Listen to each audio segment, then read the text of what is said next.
Hello and welcome to Los Alamos National Laboratory's Math and Science Academy.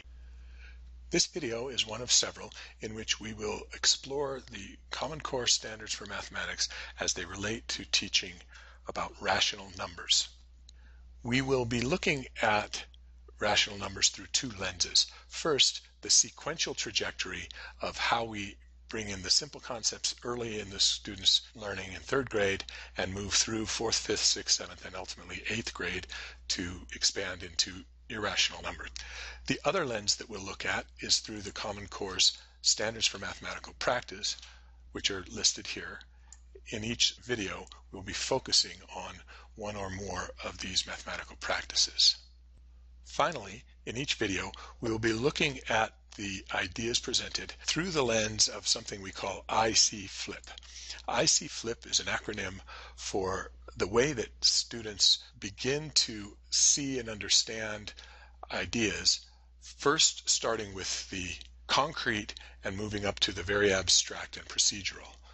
We'll start out with images, which give the student an opportunity to see something in real life that they can connect to. Use that to illustrate a concept. As we get a little bit more abstract, we will bring in some facts and language that will help the students talk about the problem or the idea at hand. And finally, towards the end of the progression, we will look at procedures which are strictly abstract using symbols and are, generally speaking, the most efficient ways, but the most abstract and difficult to understand. In this particular video, we'll be exploring Common Core Standard 3.NFA.2, both parts A and B, which explore fractions on a number line.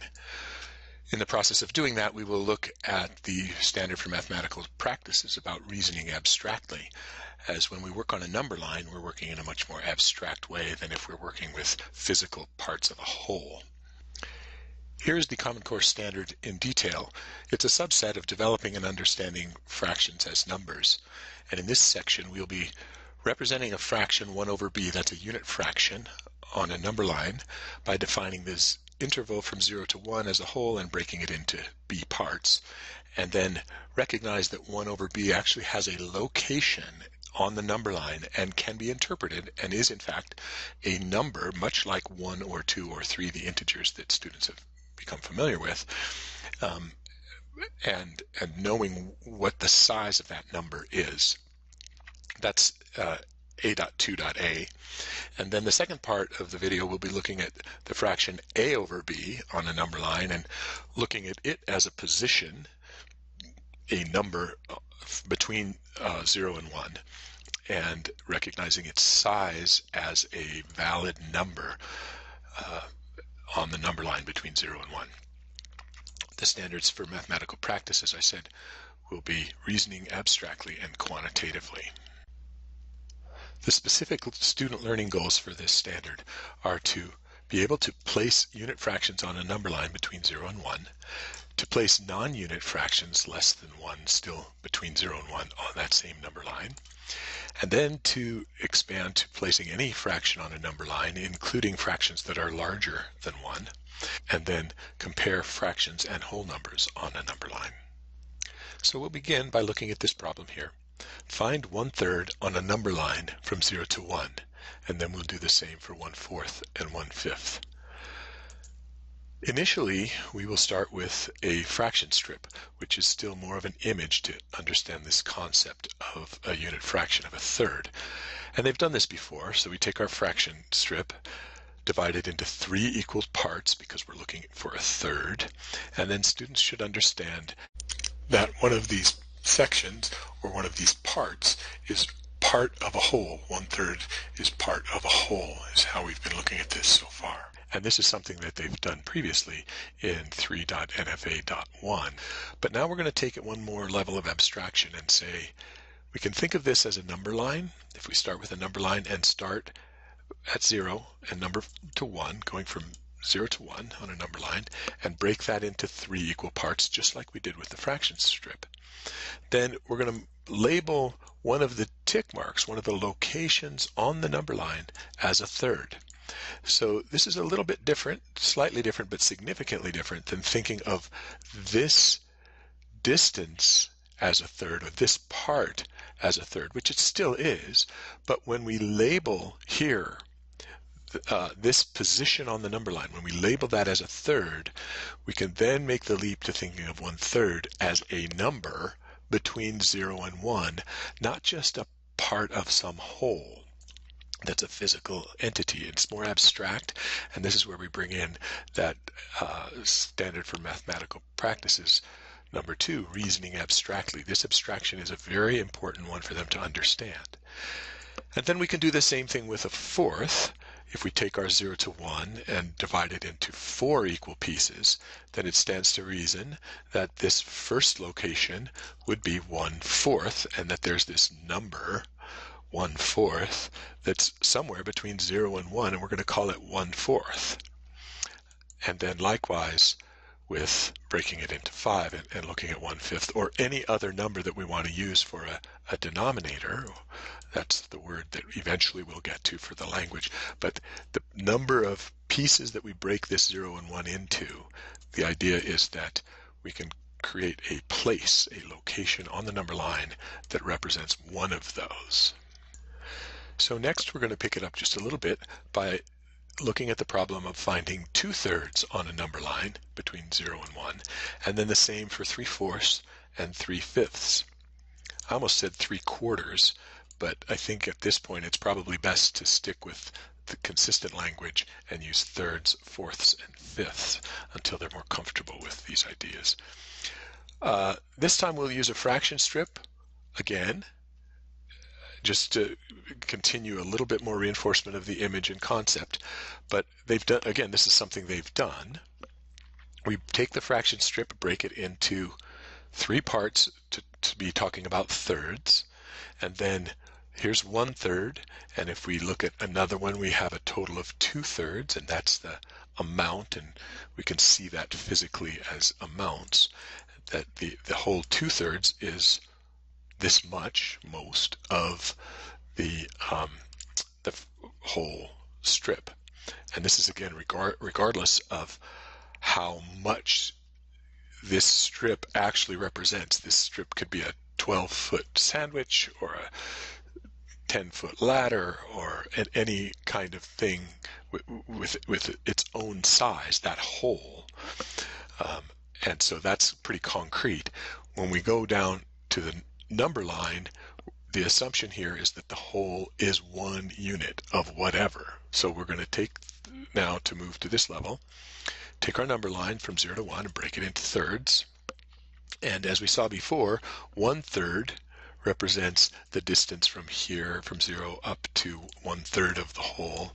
And it stands to reason then again that 2/3 would be the next location if you move this same distance again to the right. So here's 2/3. And again, the idea here is to really understand that 2/3, it's a number, and it's a bigger number than 1/3, and it's less than 1. And here's about where it would fall on the number line.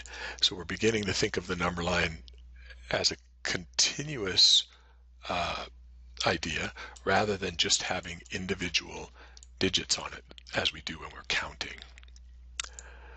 So let's do the same for 3/4. Well, again, we're going to break the number line into fourths, 4 equal size parts, and count them off. Here's 1/4, and we do it again. Here's, add that same distance, we get to 2/4. Add that same distance, we get to 3/4, and here is the location of the number 3/4. And of course, we're already, I hope, used to the idea that numbers further to the right are larger than numbers to their left.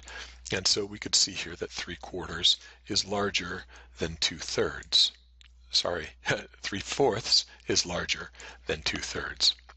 Well, now let's look at 3/5. Is that, we might not know whether that's larger or smaller than 3/4. So let's take a look.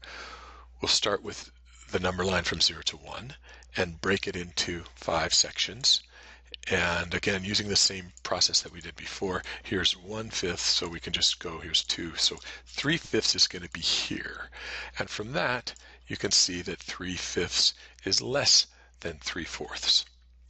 So we're going to talk more about ways of comparing sizes of fractions in a more abstract and procedural way as we move forward. But right now, the focus here is on being able to find values of any kind of fraction that's between 0 and 1, and just being able to locate them on the number line and realizing that they are, in fact, numbers. Now that we've been able to locate any fraction between 0 and 1 on a number line and interpret it as a number, we'll move on to numbers that are larger than 1 that are represented as fractions. So we're going to work with 5/3, 7/4, and 12/5, all of which are fractions larger than 1. And when we're done with this, we should be able to find any fraction, regardless of its size, on a number line if we're patient enough and willing to draw the number line out. And we're going to skip the fraction strip on this particular slide. That was an image that helped introduce the concept. Our hope at this point is that students are pretty familiar with this, and so we're going to use some language and facts that we've learned from the previous slides and look at a more kind of a visual procedure of doing this. So we'll just start out for 5/3. We first recognize that we're working with thirds, so we'll take our number line this time and number it from 0 to 3. Now the student may not know how many digits to put on the number line when they're numbering it at first, because they don't really have a good grasp on how big this 5/3 is. And we'll look at that more as we move along. But for now, we'll just ask the student to number the number line out as far as they think they're going to need in order to get 5/3 on the number line. So the procedure is the same, of course. We start by then breaking each of the units. Now it's important, we're not breaking the 0 to 3 into 3 parts. We're breaking each unit into thirds, since we're working with thirds. So from 1 to 2 is broken into 3 parts, 2 to 3 is broken into 3 parts, and 0 to 1 is broken into 3 parts. And then we'll find our unit fraction 1/3, which is 1 unit to the right, 1/3, unit being a third in this case, to the right of 0. And then here's 2/3. The next one, if we move one more third to the right, we get 3/3. Another third to the right gives us 4/3, and finally 5/3. And here is our number, 5/3, on a number line. And students can see visually that it's larger than 1. It's to the right of 1, and it's also less than 2. We can see that. And of course, in time, students are going to recognize this position based just on the numbers. But right now, we're using this physical drawing to help see, even though it's more abstract than something physical, it's a drawing that they can visually see that 5/3 is a number and where it falls between 1 and 2. Now, in the process of doing this, the students may have noticed that there's this special fraction here, which is 3/3, which is equal to 1. And this observation, if they make it, is the beginning of understanding that fractions can also represent whole numbers. We can have a fractional description or representation of a whole number when the top and bottom, or numerator and denominator, are the same. That represents a whole number. You might also point out, or they may raise the question of, well, what is the value here in thirds, down here at 0? And it might be a good time to point out that we can also have 0/3, which represents 0, the number 0, and 0/3, or like 0 of anything, would locate on the number line right at the beginning here at 0. So now let's look at 7/4. We'll take our span from 0 to 3 again. And this time, since we're working in fourths, we'll break each unit into 4 parts, count off from 0, and I'm going to include 0, although it's not necessary, up to 7. And we'll find our number 7/4 located right here on the number line. And again, the student can see that 7/4 is slightly bigger than 5/3, and it's still less than 2. And we have this mechanism for comparing fractions by using a number line and finding out where do they land. Of course, it's kind of tedious because we're having to make equal part drawings and draw very accurately.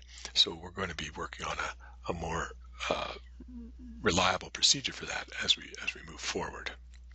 The final one I'd like to look at is 12/5, and in that one we'll take our number line again from 0 to 3 and break it this time into fifths and count our way out to 12.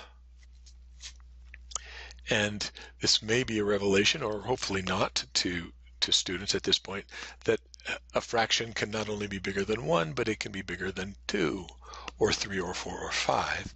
And this starts to raise the question of what would be the conditions for this number, the fraction, being between a couple of integers. Could we figure out a way to determine for 12/5 what two integers does it fall between? What two counting numbers, if you will, if they're not used to the word integers? What two numbers does 12/5 fall between? And we'll of course have procedures for that as we move forward, and you might want to think about how you might introduce that as well. So the takeaways here are that fractions are numbers, and it doesn't matter whether they're unit fractions or non-unit fractions or fractions that are bigger than 1 or 2 or 3. They're numbers. We can think of them as numbers, and fundamentally they are the basis for what we're going to call rational numbers soon enough. But we can place them on a number line. It's a very different conception than thinking of a fraction as part of a whole, to think of it as a number somewhere along a number line. That is a big leap for students, and it's important that they understand that fractions can be used both ways.